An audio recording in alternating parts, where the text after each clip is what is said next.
Let's talk about the KSP 45, which of course stands for the Kalashnikov Super Mario Pineapple, or something. Anyway, not important. What is important is how this weapon performs. Well, this is a burst-fire SMG firing 3 rounds per burst, and I could sit here telling you all about its laser beam accuracy, or how it deletes bots standing still not shooting back at you, like a bunch of mannequins. Blah, blah, blah. However, when we've regained our grasp on reality, I must make it clear that this is not really a meta weapon, and is rather inconsistent and unreliable in ranked matches. You see, when playing against high skill opponents using top performing weapons, as well as using the high mobility meta of sliding, jumping and strafing around a lot, opponents are generally difficult targets to hit.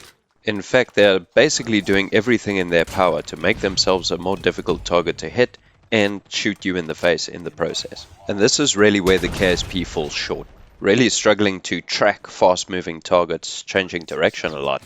And this is mainly due to the burst fire mechanism itself, with even the short delay between bursts making it really difficult to readjust for fast-moving targets.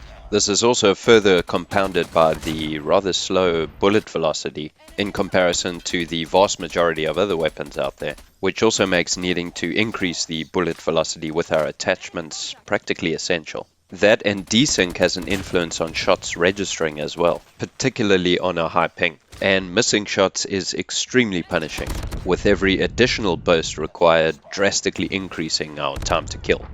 And this is also why fully automatic weapons with higher fire rates generally perform a whole lot better, having a whole lot less punishment for missing shots, and doing a much better job of being able to get back onto target and finish the kill. Now if you're thinking, just hit your shots bro, well, as profound as that statement is that not in fact true for every single weapon in the game? Hit the majority of your shots and people get deleted pretty quickly. Miss too many shots and you will highly likely die very quickly. So it's a fairly straightforward principle, and that's really what I'm highlighting here, where the KSP really struggles to get back onto target, tracking fast-moving targets changing direction quickly. Although on the plus side, the KSP does have high mobility, so it does have that going for it. But you know what else has laser beam accuracy and high mobility? The PP-19 Bison and the recently buffed GKS, or something that performs more like an assault rifle but with higher mobility than a typical assault rifle, like the Razorback and the HG40. Or more versatile options that pretty much do everything well. The CBR, which has now been slightly nerfed, and the seriously underrated QQ9, as well as the RUS, PDW, and Cordite.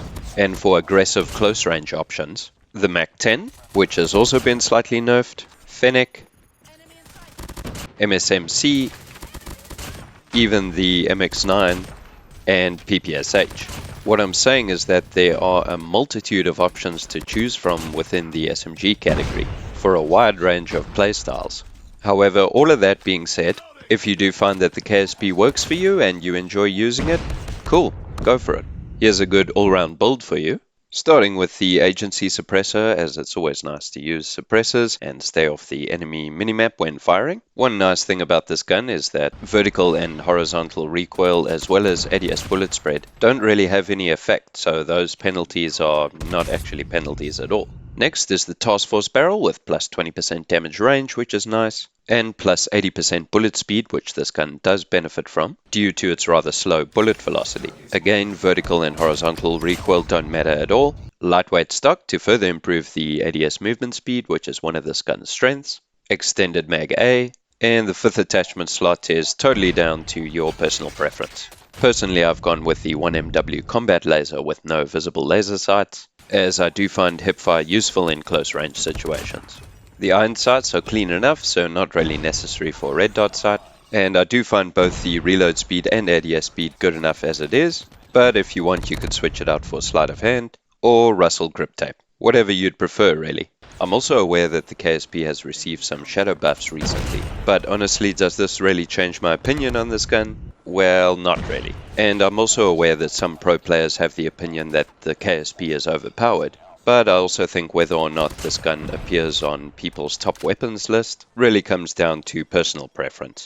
Personally, I'm not just going to believe something because someone says something, and I prefer to test things out myself to form my own opinion based on actual experience. If you land your shots, it performs really well, and if you do find it works for you, then go ahead and use it. On the other hand, if you do find it inconsistent, there are plenty of other good options out there to choose from. Well, that's it for today, guys. Thanks so much for watching. Let me know in the comments if you'll be using the KSP or not. And until next time, cheers.